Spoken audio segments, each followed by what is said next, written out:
से मिले संगम की इस वेला में।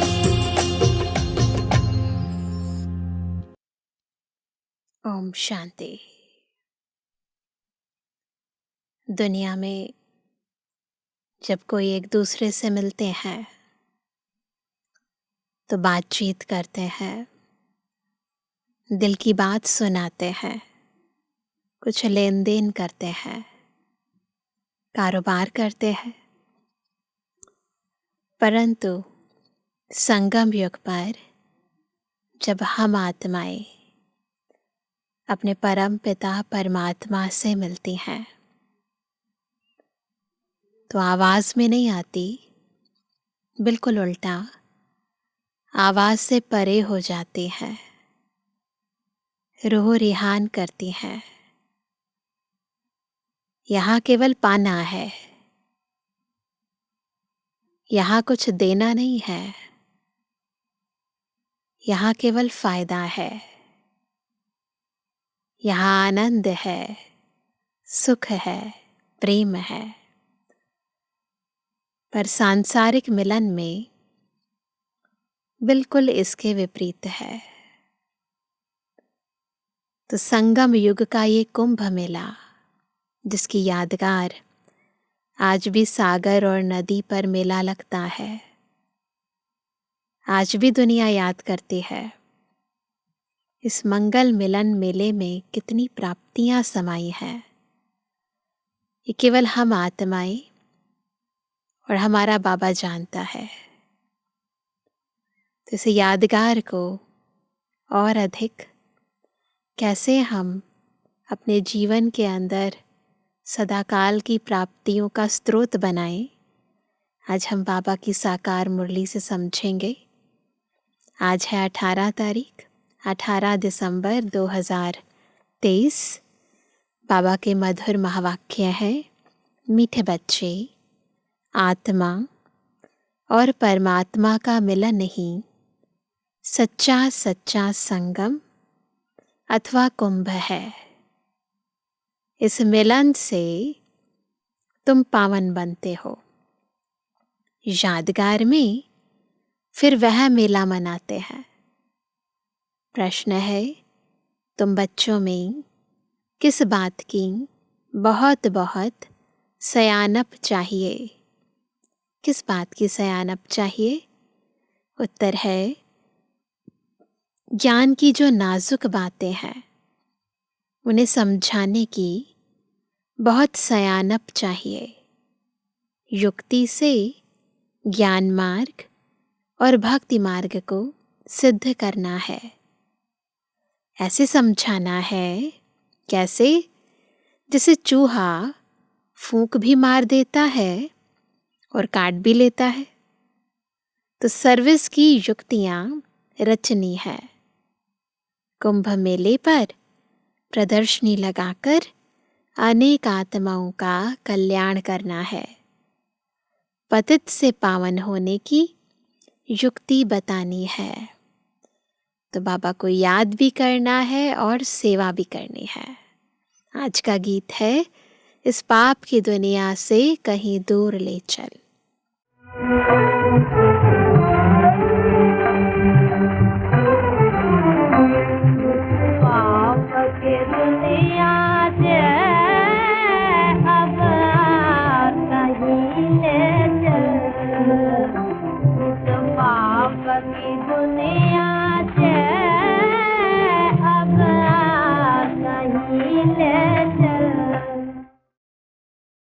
ओम शांति। बाप बैठ बच्चों को समझाते हैं, पाप की दुनिया को कलयुगी, पतित, भ्रष्टाचारी दुनिया कहा जाता है और फिर पुण्य की दुनिया को सतयुगी, पावन, श्रेष्ठाचारी दुनिया कहा जाता है। परम आत्मा ही आकर पुण्य आत्मा, पवित्र आत्मा अथवा पुण्य की दुनिया बनाते हैं। मनुष्य पुकारते हैं, किसको बुलाते हैं? पर मनुष्य आत्माएं पतित पावन बाप को। परंतु खुद पावन नहीं है। अगर समझते पतित पावनी गंगा है अथवा त्रिवेणी है, फिर पुकारते क्यों है? क्या कि हे पतित पावन आओ? अगर गंगा पतित पावनी है, त्रिवेणी पतित पावनी है, फिर किसको बुलाते हैं? क्योंकि वो तो इस दुनिया में ही है ना। गंगा व त्रिवेणी तो है ही, उनके होते हुए भी पुकारते रहते हैं। बुद्धि फिर भी परमात्मा की तरफ जाती है। बुला रहे हैं तो बुद्धि ऊपर की ओर जाती है। परमपिता परमात्मा जो ज्ञान सागर है, उनको आना है। सिर्फ आत्मा नहीं, लेकिन पवित्र जीवात्मा कहा जाएगा। अभी पावन जीवात्मा तो कोई है नहीं। पतित पावन बाप आते ही तब है जब सतयुगी पावन दुनिया की स्थापना करनी है और कलयुगी दुनिया का विनाश करना है। जरूर संगम युग पर ही आएंगे, कलयुग और सतयुग के संगम युग पर। संगम को कुंभ भी कहते हैं। त्रिवेणी का संगम है, 3 नदियां मिलती हैं, उनका संगम है, उसका नाम रख दिया है कुंभ। कहते हैं तीनों नदियां आपस में मिलती हैं। वास्तव में है 2 नदियां, दिखाई 2 ही देती हैं, परंतु तीसरी को कहते हैं कि वो गुप्त नदी है। तीसरी नदी को गुप्त कह देते हैं। तो क्या इस कुंभ के मेले में पतित से पावन होंगे? जो दुनिया में कुंभ का मेला लगता है, क्या उससे लोग पावन बन जाते हैं? पतित पावन को तो जरूर आना है। ज्ञान का सागर वह है। इस ज्ञान से आत्मा पतित से पावन बनती है। वास्तव में तो ज्ञान सागर की बात है, लेकिन वो फिर त्रिवेणी की बात कर देते हैं। पतित दुनिया को पावन बनाना, कलयुग को सतयुग बनाना, यह तो परम पिता परमात्मा का ही काम है, न कि मनुष्यों का। यह तो सब ब्लाइंड फेथ है, अंधविश्वास है। अब अंधों की लाठी चाहिए। फिर क्या चाहिए? लाठी चाहिए। तुम अब लाठी बने हो। नंबरवार पुरुषार्थ अनुसार अंधों की लाठी बने हैं, उनको सतमार्ग दिखाने वाले बने हैं। लाठियां भी किस्म किस्म की होती हैं। कोई लाठी 100 रुपए की और कोई 2 रुपए की भी मिलती है। यहाँ भी सब नंबरवार है। कोई 100 रुपए का तो कोई 2 रुपए का। कोई तो बहुत सर्विसेबल है। जब बीमार होते हैं तब सर्जन को बुलाना पड़ता है। अब यह है ही पतित दुनिया। तुम पावन बन रहे हो। कहा जाता है आत्मा परमात्मा अलग रहे बहुकाल, फिर जब परमपिता परमात्मा अनेक आत्माओं के बीच आते हैं तो उसको कहा जाता है संगम का कुंभ। मनुष्य कुंभ के मेले पर बहुत दान करते हैं। अब बाबा दुनियावी कुंभ का मेला और ये जो सच्चा सच्चा आत्मा परमात्मा का मेला है, दोनों का कंट्रास्ट बताते हैं।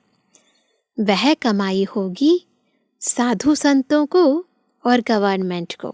वहाँ जो मनुष्य दान पुण्य करते हैं उससे या तो साधुओं को कमाई होती है या फिर गवर्नमेंट को होती है। यहाँ तुमको तन मन धन सहित सब कुछ दान करना होता है पतित पावन बाप को।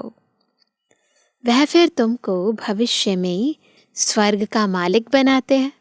तो यहाँ पर किसकी कमाई होती है? हम आत्माओं की। वह नाम लेते हैं त्रिवेणी का, नाम किसका होता है? त्रिवेणी का। और दान किसको देते हैं? दान देते हैं साधु संतों को। वास्तव में संगम उसको कहेंगे जहाँ सब नदियाँ आकर सागर में मिले। वास्तव में संगम का मतलब सागर और नदियों का मेला। तो जहाँ सब सागर से मिले नदियाँ, उसको संगम कहना चाहिए। वहाँ सागर तो है नहीं, नदियाँ हैं। यह तो नदियाँ आपस में मिलती हैं। नदियाँ और सागर के मिलने को ही सच्चा सच्चा मेला कहा जाता है। तो यहाँ संगम युग पर हम सभी मनुष्य आत्माएं, हम ज्ञान की नदियाँ ज्ञान सागर से मिलती हैं। तो यह सच्चा सच्चा कुंभ। लेकिन यह भी ड्रामा में नोंद है, कुछ कर नहीं सकते। इसमें गवर्नमेंट को भी रेल, मोटर, गाड़ी, ज़मीन आदि से बहुत कमाई होती है। तो यह कमाई का मेला लगता है, स्थूल कमाई का। इन बातों को तुम बच्चे जज कर सकते हो, क्योंकि तुम हो ईश्वरीय मत पर। तो कुंभ के मेले का अर्थ निकालना चाहिए। बाबा ऐसे यानी निबंध देते हैं। जो सेंसिबल बच्चे हैं उनको उठाना चाहिए। नंबर 1 सबसे सेंसिबल तो है मम्मा, फिर दूसरा है संजय यानी जगदीश भाई साहब, जिसको फिर बांटने के लिए पर्चे बनाने पड़े। यह त्रिवेणी पतित पावनी नहीं है। पतित पावन तो सर्व का सद्गतिदाता एक शिव बाबा है। त्रिवेणी को तो सद्गतिदाता नहीं कहेंगे। यह नदियाँ तो हैं ही, है ना, आने की बात नहीं।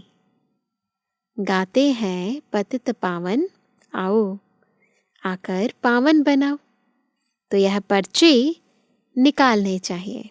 पतित पावनी कौन, इस बात पर बहुत सारे पर्चे छपाकर, है ना, लोगों में बांटने चाहिए। बहनों भाइयों, क्या पतित पावन ज्ञान सागर परमपिता परमात्मा है, या यह नदियाँ? यह तो सदैव है। परमात्मा को तो पुकारा जाता है आने के लिए, है ना, इस तरीके से उस पर लिखित हो।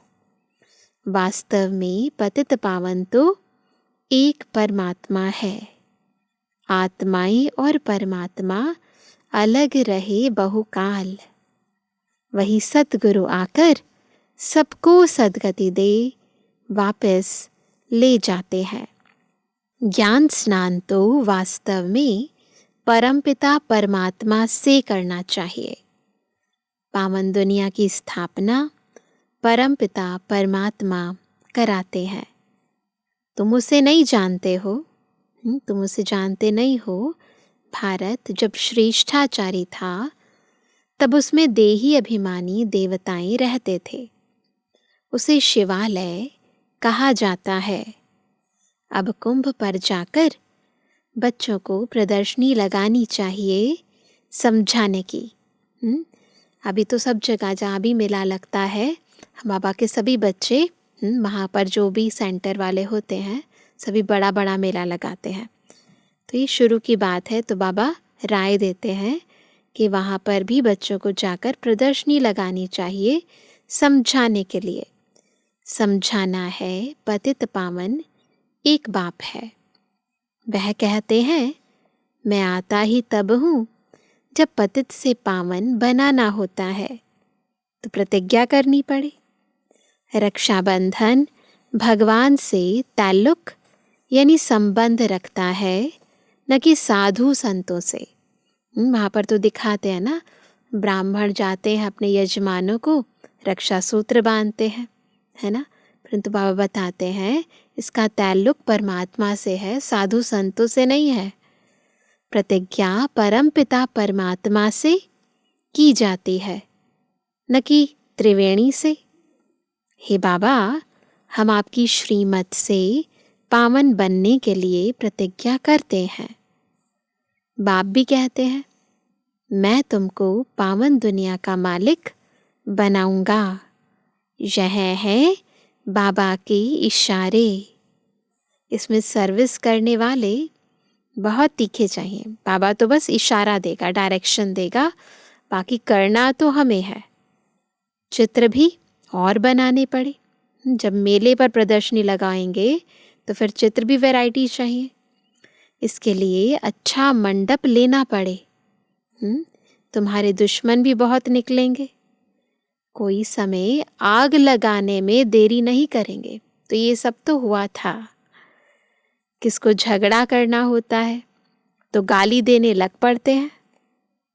तुमको तो वो गाली भले दे, पर हमको क्या करना है?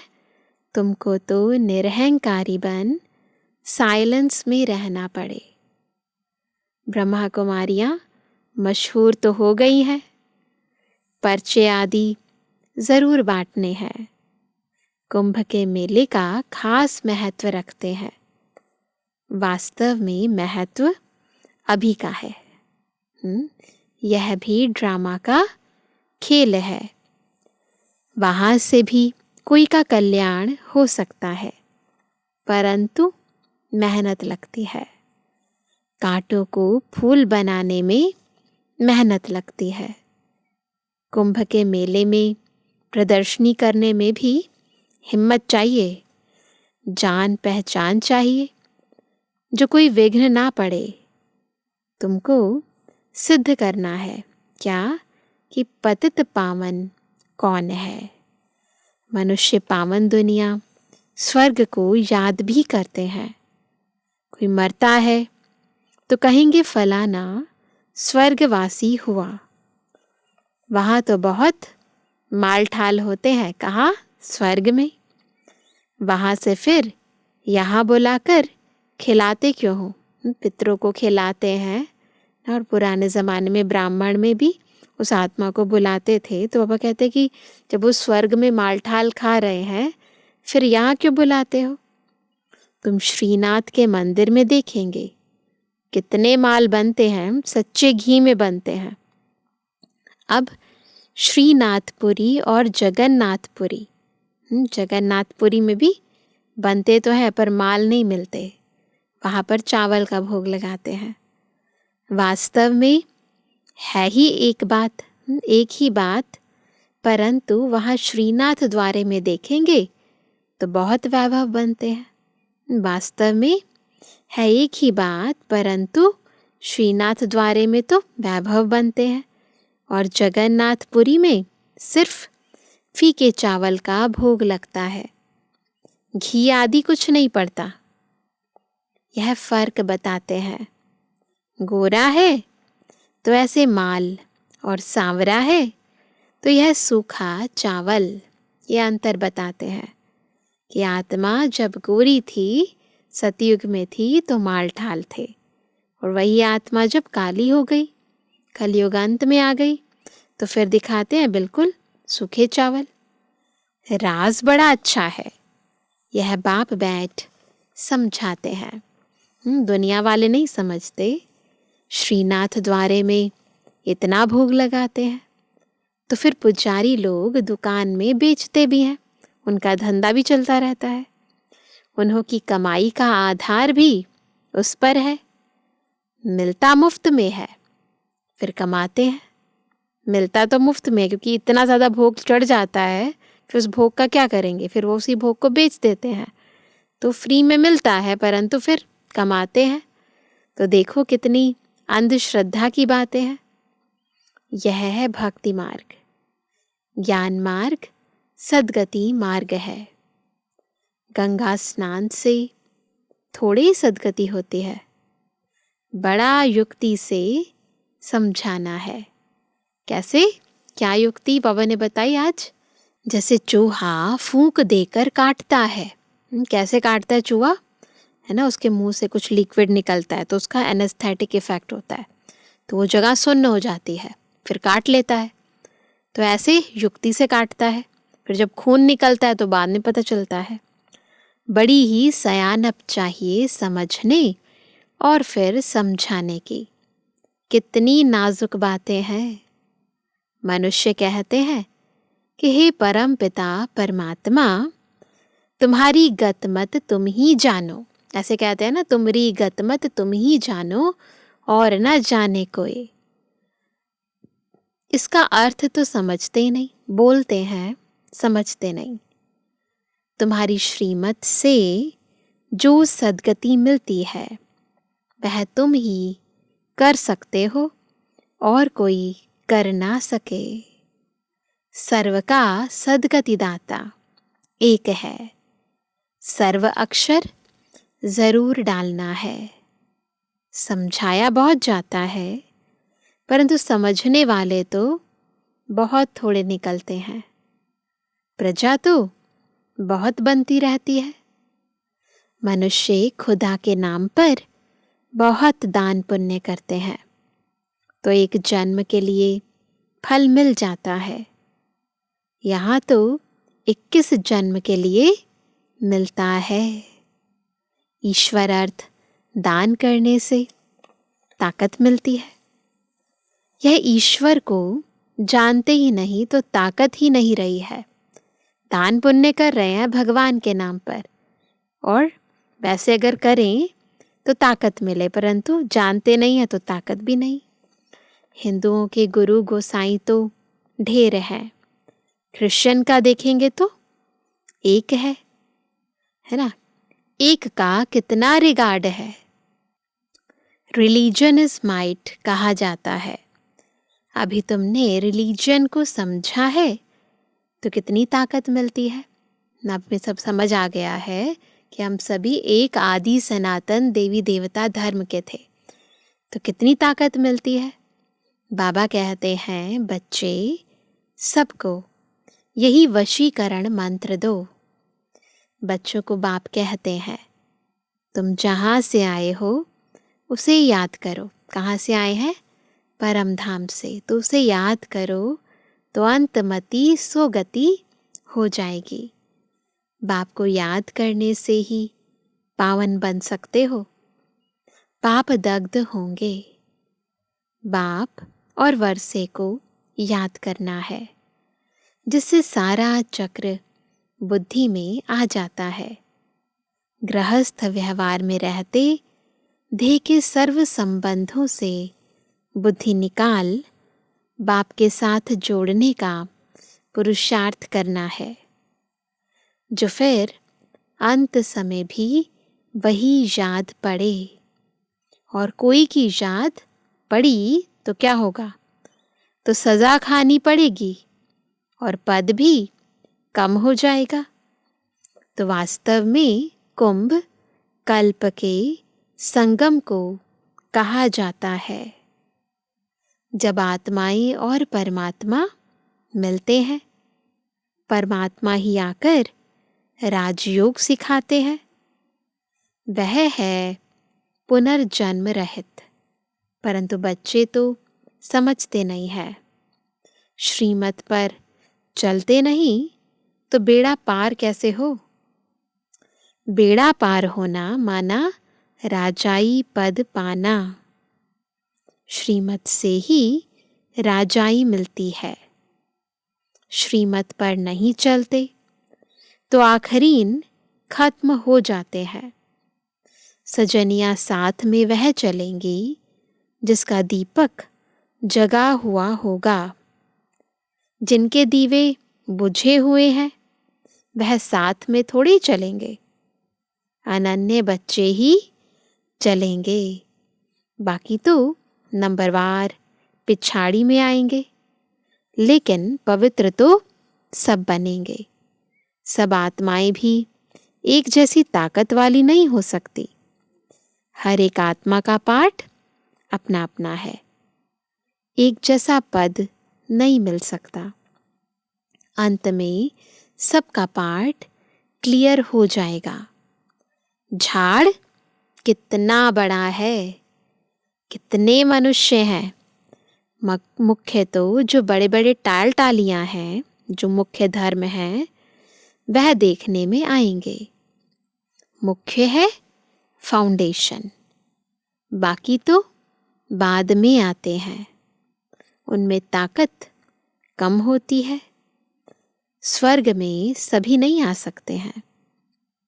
भारत ही हेवन था, ऐसे नहीं कि भारत के बदले जापान खंड हेवन हो जाएगा। ऐसे हो नहीं सकता। अच्छा, मीठे मीठे स्वर से एबल आज्ञाकारी बच्चों पर माता पिता बाप दादा का याद था। Good morning. हम रूहानी बच्चों की रूहानी बाप दादा को गुड मॉर्निंग, नमस्ते नमस्ते नमस्ते बाबा। फिर है रात्रि क्लास। यह है 24 अप्रैल 1968 की।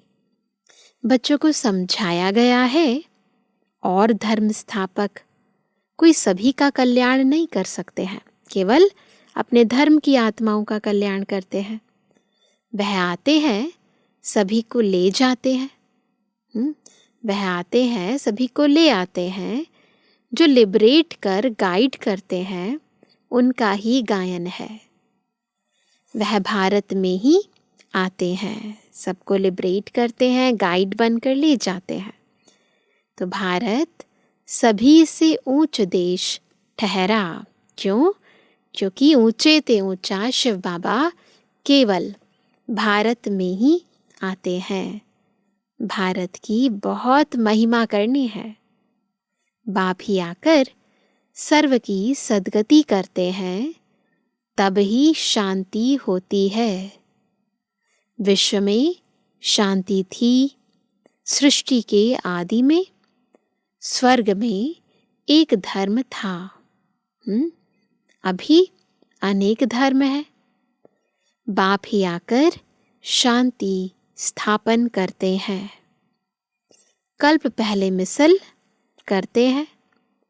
तुम बच्चों को ज्ञान मिला है तो विचार सागर मंथन चलता है, और तो कोई का चलता ही नहीं है।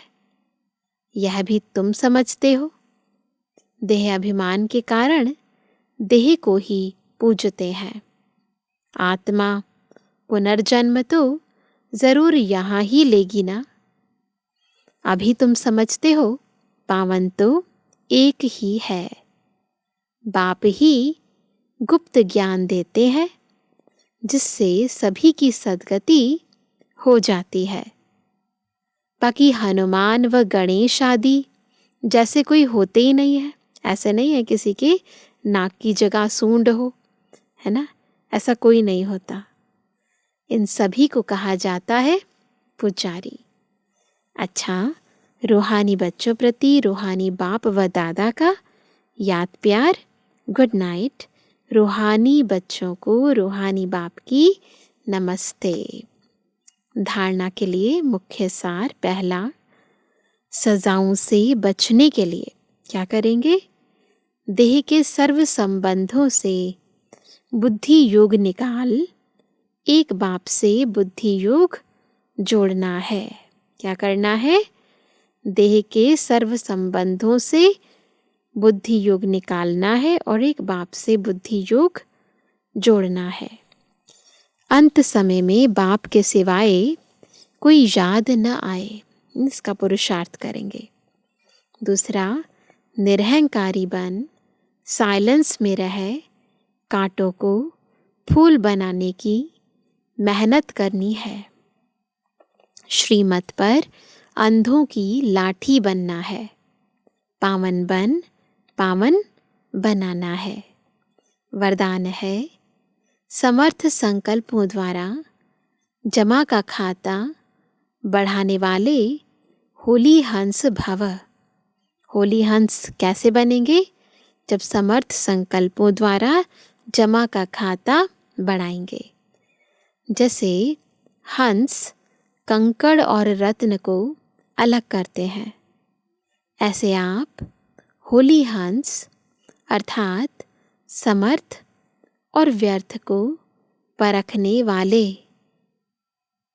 जैसे हंस कभी कंकड़ को चुग नहीं सकते, अलग करके रख देते, छोड़ देते, ग्रहण नहीं करते, ऐसे आप होली हंस व्यर्थ को छोड़ समर्थ संकल्पों को धारण करते हो।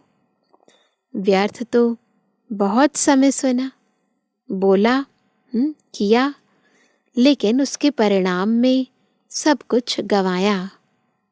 अब गंवाने वाले नहीं, जमा का खाता बढ़ाने वाले हो। तो क्या करेंगे? होली हंस बनेंगे, व्यर्थ को छोड़ेंगे, समर्थ संकल्पों को धारण करेंगे। स्लोगन है, स्वयं को ईश्वरीय मर्यादाओं के कंगन में बांध लो तो सर्व बंधन समाप्त हो जाएंगे। स्वयं को ईश्वरीय मर्यादाओं के कंगन में बांध लो तो सर्व बंधन समाप्त हो जाएंगे। बिल्कुल इजी तरीका आज बाबा ने बताया। तो आज सभी क्या विशेष होमवर्क करेंगे? सब बातों से बुद्धि योग निकालकर एक बाबा से बुद्धि योग जोड़ने का अभ्यास करेंगे। कहने में तो सहज आता है, परंतु ये बुद्धि योग निकालने में बहुत टाइम जाता है ना? क्योंकि कहाँ न कहाँ मन में या अवचेतन मन में ये सारी बातें रहती ही हैं। व्यर्थ कहीं ना कहीं अपनी जगह बनाकर बैठा हुआ होता है। तो हमें क्या करना है? सब बातों को छोड़ एक की याद में बैठना है। तो अभी सब बैठेंगे बाबा की याद में।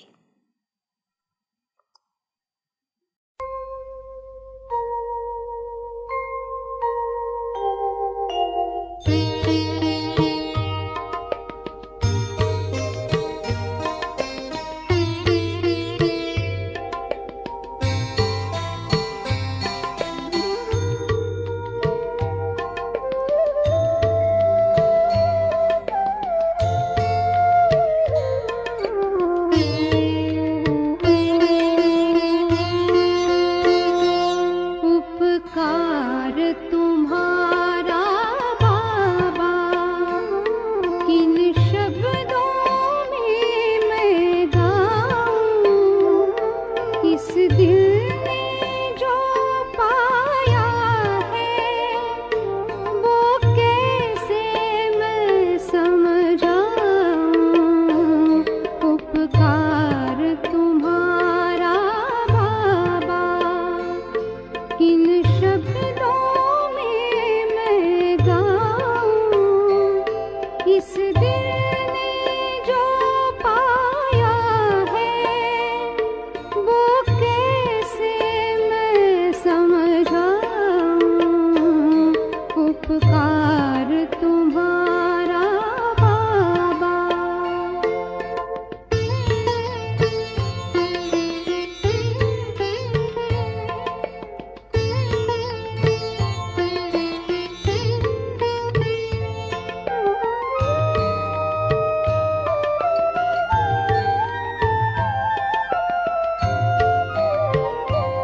मरुभूमि बनी जीवन में हरियाली बनकर आए।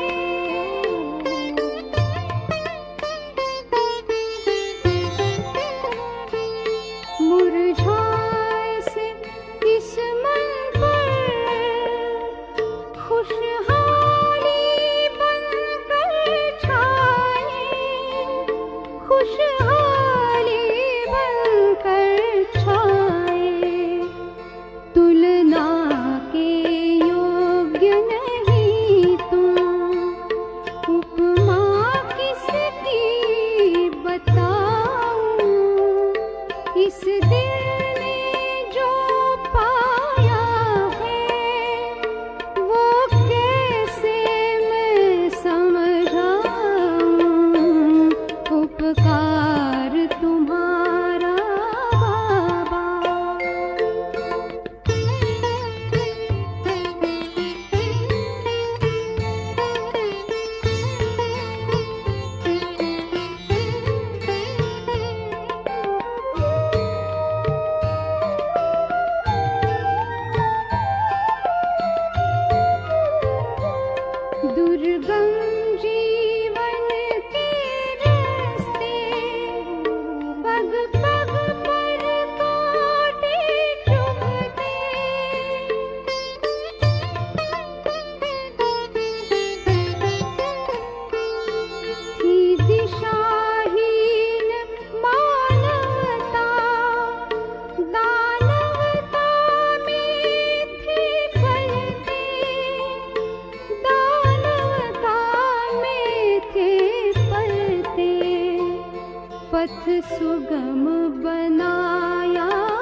बस तेरी महिमा गाऊं, इस दिल ने जो पाया है वो कैसे मैं समझाऊं, उपकार तुम्हारा बाबा।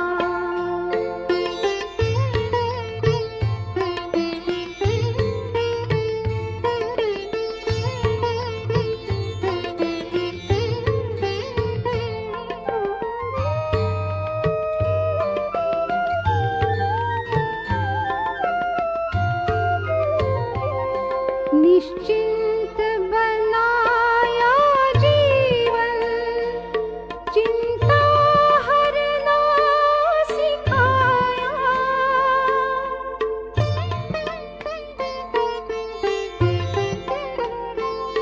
हर मन